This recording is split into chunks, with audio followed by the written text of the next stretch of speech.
Just one banana plant stem can yield up to 3,000 pads, according to Sati.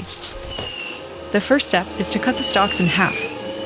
Workers pull the halves apart, layer by layer. They feed these celery-like chunks into machines that leave just the stringy fibers behind. Workers wash the fibers, then they're ready for a second life.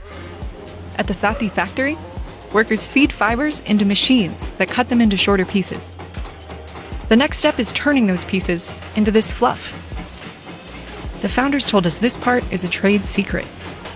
This is the absorbent core of the pad. Workers layer the banana fiber core between other sheets. After the pads are cut to size, he tests them out from each batch using water mixed with ink. The pads are ready to be sanitized using light.